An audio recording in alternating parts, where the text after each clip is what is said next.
lisez vous dérange. Par exemple les femmes de David plus tard ses concubines, ses mensonges, et ses autres péchés moralement répréhensibles. La Bible nous dit que David était un homme selon le cœur de Dieu. Cela ne signifie pas qu'il était parfait. Nous voyons Dieu en train de recommander David, cela ne veut pas dire que Dieu a approuvé tout ce que David a fait. Parce que la Bible nous dit que David a fait quelque chose, cela ne veut pas dire que Dieu a approuvé cela. Tout comme la Bible nous dit qu'Abraham a menti à propos de Sarah ou qu'Abraham a pris une autre femme ou que David a pris des femmes et a eu des concubines. La Bible nous dit que ces choses ont eu lieu, mais cela ne signifie pas que Dieu l'a approuvé. Il y a une différence entre ce que la Bible enseigne et ce qu'elle rapporte simplement. Toi et moi nous avons aussi péché, et comme David nous pouvons aussi prier à Dieu.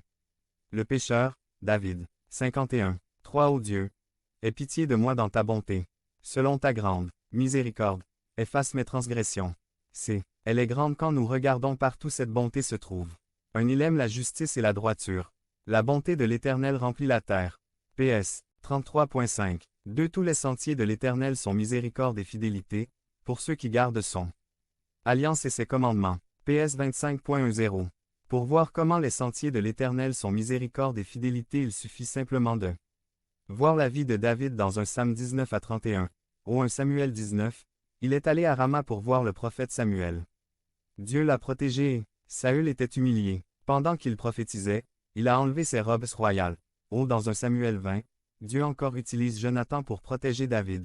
David et Jonathan se retrouvaient. Saul était prêt à tuer aussi Jonathan et les deux amis devraient se séparer. Ils pleuraient ensemble, mais David pleurait le plus. Le verset clé c'est verset 8 quand David a imploré Jonathan. Montre donc ton affection pour ton serviteur, puisque tu as fait avec ton serviteur une alliance devant l'Éternel. Nous allons revenir à ce verset plus tard. Au 1 Psaume 21 David se rend à Nob chez le prêtre Ahimelech. David part d'ici et se rend chez Achi, roi de Gath volume 10 dans le territoire philistine. En arrivant là-bas, il se rendait compte qu'ils en savent plus sur lui qu'ils ne l'avaient réalisé et qu'il ne peut s'échapper qu'en agissant comme un fou. Psaume 34 et 56. Au 1 Psaume 22 David se rendait à la grotte d'Adullam où il a retrouvé sa famille et environ 400 autres personnes qui sont réunies autour de lui. Psaume 142. Il laissait sa famille avec le roi de Moab et restait dans la forteresse apparemment là.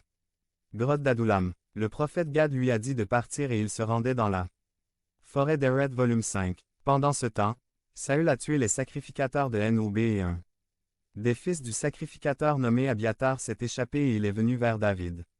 Avec un éphod. 5. Au 1 Psaume 23 David venait au secours du village de Kila qui a été attaqué par les Philistins.